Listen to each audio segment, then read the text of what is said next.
Hello, salut tout le monde, j'espère que vous allez bien. Quant à moi, je vais très bien. Bienvenue dans votre chaîne YouTube Mwanamboka Aye TV.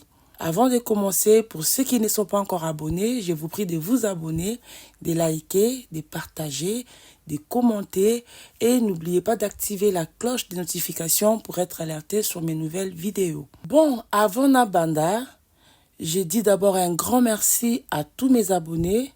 Un grand merci pour votre disponibilité, pour votre fidélité. Un grand merci aux Warriors. Et je dis aussi un grand merci à tout le monde. Vous savez, pour moi, c'est toujours un réel plaisir de vous retrouver pour partager ces quelques moments des news. Sans plus tarder, tokoleka na liso na biso ya lelo. La famille, vous savez, en ce moment, il y a un scandale autour du pasteur Mike. Scandale à propos de son ex-femme Peniel Kalambay, avec qui ils ont deux enfants, deux garçons, Shaddai Kalambay et Zion Kalambay, et de sa soi-disant petite amie Zawadi, qui est une femme mariée. Bokango très bien, c'est une femme mariée. Mokili makambu. Tolali tolamuki bajure utoleka, surtout tomonaki na ba réseaux sociaux. Ba sorti ya Peniel Kalambay oyo azalaki bongo ex-femme ya pasteur Mike.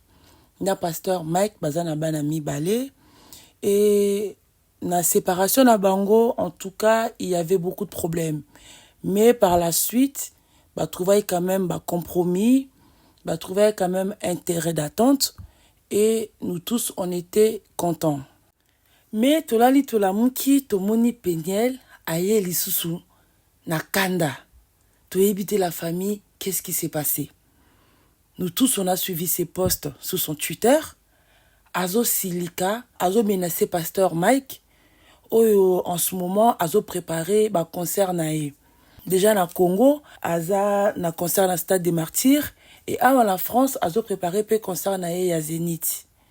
Mais, de comprendre était, tout le monde peignait aye. Azo menacé pasteur Mike que ce qui a tiqué à mon abanate, elle va tout déballer. Ah, mais Batou Bazala qui bien, qu'est-ce qui s'est passé? Toyébité. La famille, Balobaka, vaut mieux aux un problème nandoki ya mobile que ndoki ya mwasi. Parce que ndoki ya mwasi a tika kalikambute. Ce qui ndoki ya mwasi a kanelio, o mata, o kita, soroza nanzambete, au kitsamutu na yonase. Bon, je dis pas que Peniel Azandoki. En fait, par là, c'était pour vous dire que Kanda ya mwasi et les kakamakasi. Kanda ya mwasi, oko maîtrisa en côté. Tomoni Peniel a eko menacé pasteur Mike. Que ouais, bananaye, bazo boya ya sur la na bananaye, parce que d'habitude, aso la kana mwana liboso Shaddai, mais mwana naye, bakomi ko éviter mwana aso la naye, parce que mwana azana makambo ko yebisa ye. Dernière fois où asola kina mwana loba kina ye na classe azo zoate. Mwana aza toujours l'échec. Net loba na Congo que le petit a kaka le dernier à classe naye. Azo zoate et l'enfant s'est plaint alobi pona ye abangaki akanise le kwa maman na zaki na kanda na ye, maman na ya sundola ye, asundola bango ye na ndeko na ye, Zion. Voilà pourquoi Azalaki inquiet à l'école, il n'arrivait pas à s'appliquer. En plus de ça, le dernier qui s'appelle Zion Kalambay, Azapé autiste, selon dire il y a maman la bango parce que c'est quand même ses enfants, il me bango plus que biso. Alobi na ba tweet na que moi na wana Zion aza na problème ya autisme. Moi na wana za autiste. Et Azala qui suivi na États-Unis. Mais comme Mike Kalambay na minute yom toza na garde abana, moi na c'était censé Azala pe suivi na Congo. Mais bino moko boyebi qualité a suivi à Congo, je ne pense pas, je sais pas vraiment s'il y a des professionnels, s'il y a des spécialistes na bakaya ba autisme. Apparemment, Zion Aza pris en charge te kanaye et s'est détérioré. Azala qui na États-Unis a combien quand même moi koloba muke. Mais là en ce moment il est vraiment non-verbal. Il ne parlait plus. Après, tout le monde a kippé Yvette Kalombo, bah, qui se prétend être la sœur de Mike Kalambay. Asala est sorti pour recadrer Péniel Kalambay. Par là, moi, j'aimerais dire que moi, je pense que Yvette Kalombo a aidé vraiment frère Mike. Parce que moi, je ne trouve pas ça utile. Il y a Kokota na ba guerre na Péniel, surtout que Nakati wana bana bazali. Comme les makambo se concerné bana, c'est mieux que tu bas solango à huis clos. Bas solango en famille. Bas tika koya nango na ba réseaux sociaux.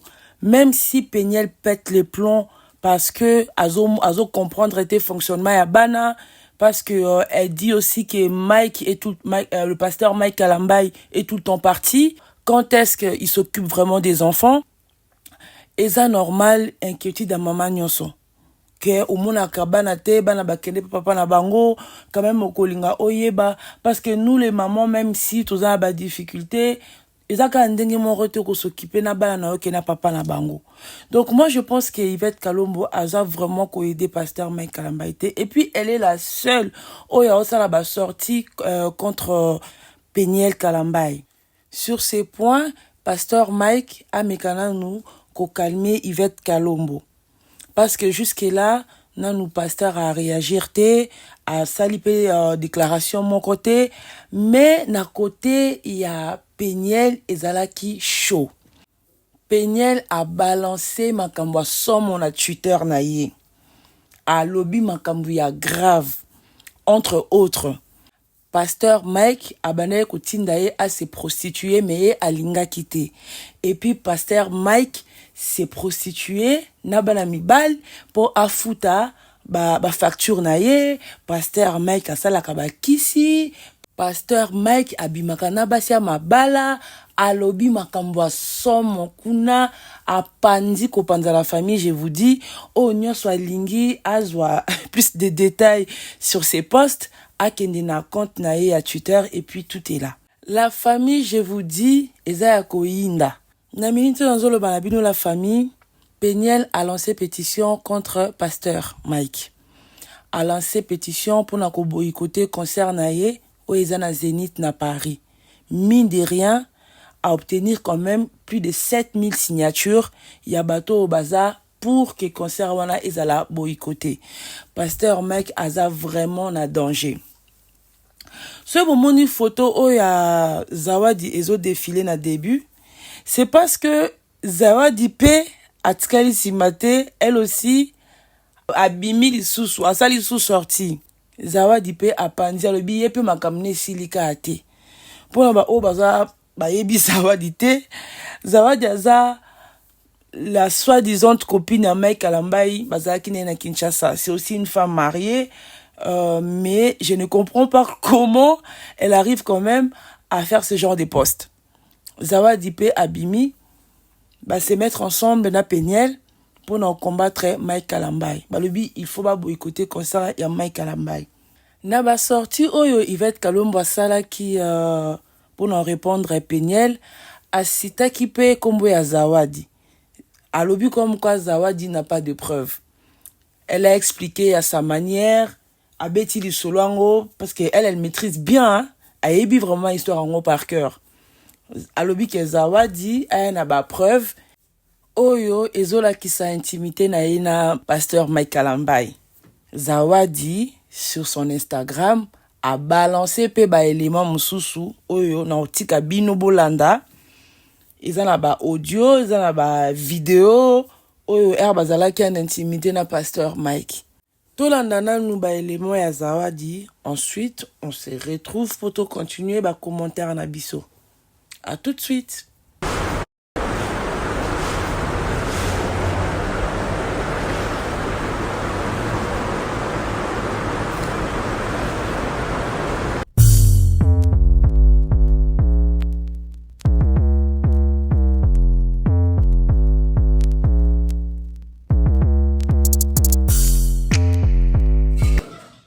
Olala ena mobali te toza mikolo biso nyonso koma yo lali na mobali mozozo e video na ndenga mukongo donc mobali ngo pesa ke mukongo C'est ça.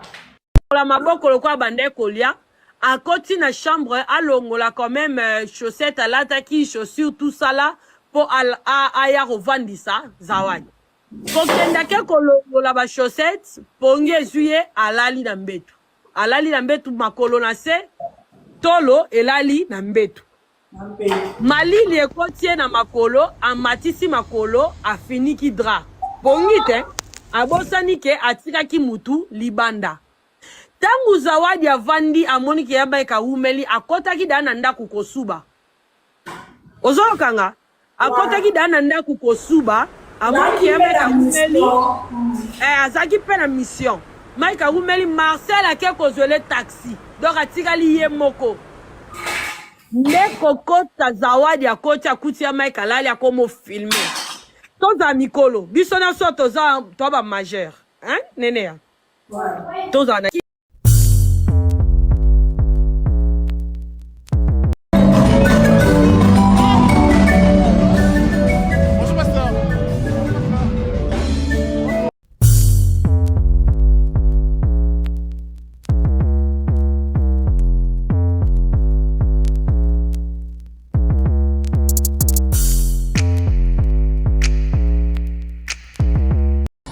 Nena tuna kesho moko. Mama, omoni mandenge na ndima iko sala na yo featuring bana. Je pense pas que c'est à cause de $1,500. Toujours comme bien. Na kwa solo moko, moni $1,500 na yo. Na le yango ata $100. Nanga ki John Azalawa. John Azalawa na bon na mission. John Epso comment ça va être même répété. Na le yango ata $100.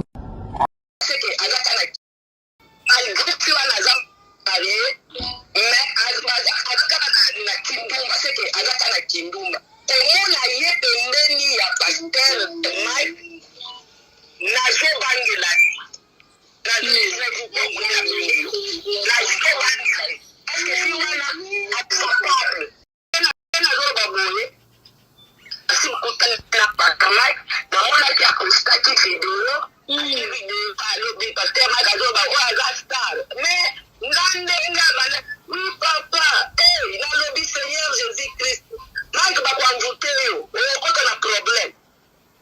Et c'est ça le biso passe comment Mike mama kamwazo.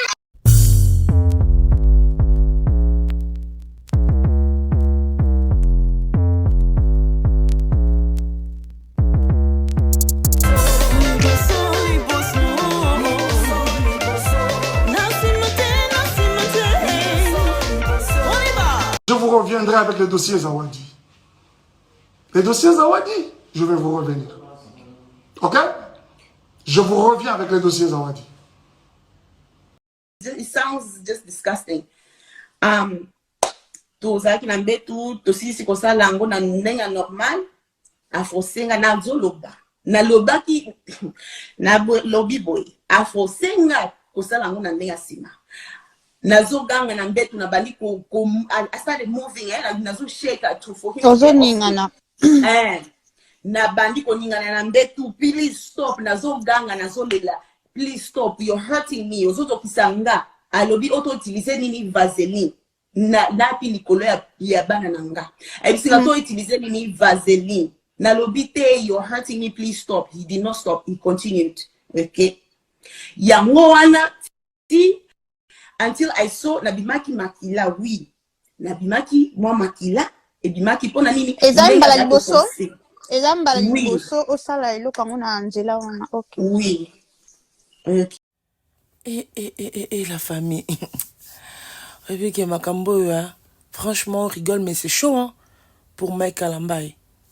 Et je me demande comment il va s'en sortir. Pour niveau Zawadi à Lati Mike Kalambai, Peignel encore ça va au sol par rapport que peut-être bon, on va faire chier pour Nabana. Mais Zawadi, tout ça pourquoi? Bon, après, ceux qui alignent à faire valoir ba droit naïe parce que aïe bikaza azana ba droit naïe, bah on peut rien faire, hein. De toute façon, la vérité kaïe na Mike Kalambai mutubaï biango, mais sérieusement pour Mike Kalambai c'est chaud parce que Zawadi a tiqueté. alobi aza suntala na makambo ebele. Pardon bolekisi il faut te ya abino.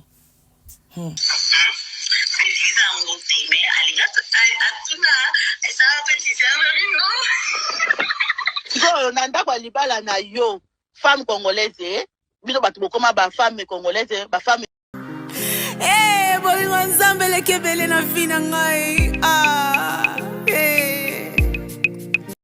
bazana retara koloka ngai bazana retara.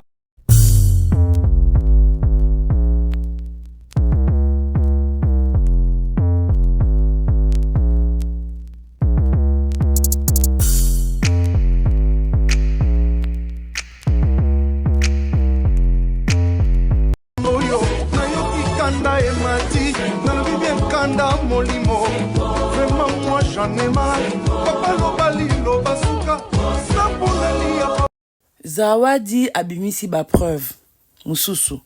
Zawadi aleli Vaseline. Alobi Vaseline eswaki azole la Vaseline. Alobi aza même na ba résultat ya médecin na ye oyo a consulta ki.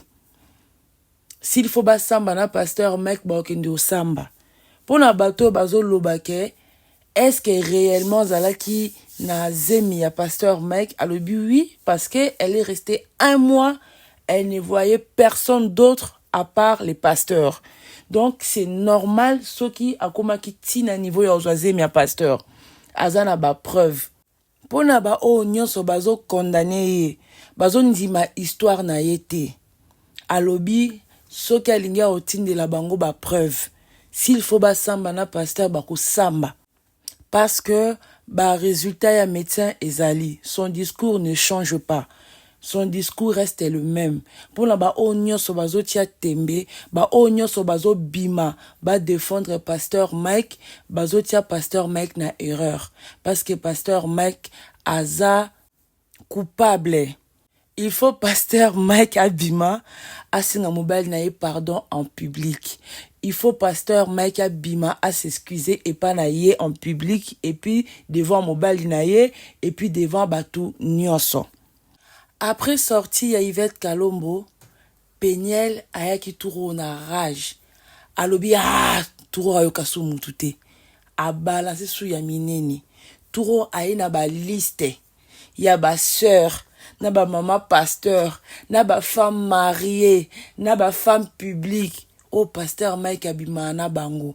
Alobi sili kakate, ezo continuer, guerre oyo sera longue et populaire. Oh likambo mnene boye. Yvette Kalombo. Ozomona dans quel pétrin ozotia pasteur Mike? Okotika na ote vraiment. Qu'est-ce que tu gagnes là-dedans?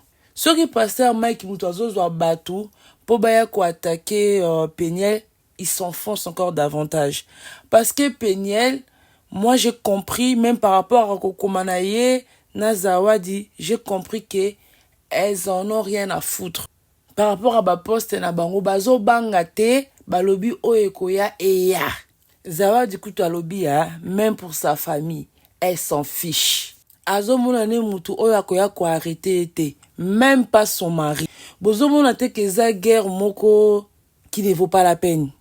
Pasteur Mike na minute oyo, Azan a besoin, il y a plus de concentration, plus de prières, Azan a présence en Nzambe. Parce que Azan quand même n'a pas grand événement oyo Azo préparé. Ko jouer na stade des martyrs. Et ça va jeter, En plus, on ça sous Zénith. Donc, il faut Azan la concentrer, Azan la présence en Nzambe, il faut Azan la vie de prière. Parce que ceux qui l'élo, ils vont être Kalombo Azo bima. Azo courage à Koloba. C'est que Zana Moutumo Zana Simanaye. On va pas se mentir. Bon, la famille, total la dernière publication ya Peniel. Ensuite, tu clôturé Nabiso, vidéo Nabiso. Et total, qu'est-ce que Peniel nous publie encore? Bah, révélation Nini, Peniel a osa Nabiso. Peniel pétage. Na os sentir que Makambo et Rosuka ate. À tout de suite, la famille.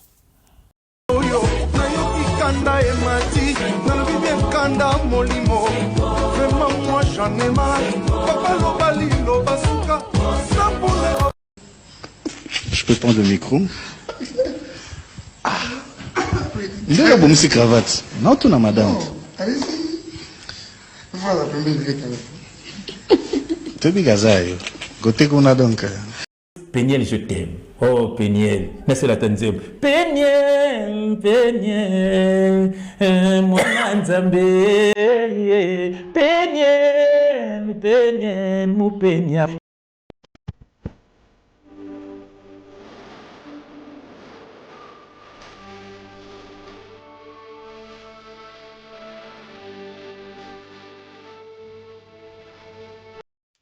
Voilà la famille, tokomi na fin ya vidéo na biso. Bomoni ba publication ya Péniel na ya Zawadi. Ces deux femmes-là sont maintenant ensemble et Baza très très en colère et déterminée pour faire tomber le pasteur Mike Kalambay. Espérons que Makambo yo et s'il a bien, va trouver solution, va solo là et que nous musika mingite. Que cette histoire nous serve de leçon aussi, surtout pour les hommes de Dieu. Bah, hommes de Dieu, boza na obligation et à cause de la exemplaire. Parce que vous avez une mission. Votre mission, c'est de conduire les ministères de Dieu. Même si boza batou, boza batou, l'être humain reste toujours faillible. La chair humaine est faible. Oui, toboïté. Mais il faut qu'on ait surtout la maîtrise de Bamakamboana. Parce que, quand la Bible au beauté ya kabiso, batu mingi bakoya pona basi. Parce que moi, si oyo azana kanda, soki atio na viseur na ye akolupe yote. Que cette histoire nous serve vraiment de leçons, surtout dans ba homme de Dieu mingi, pour retenir leçons.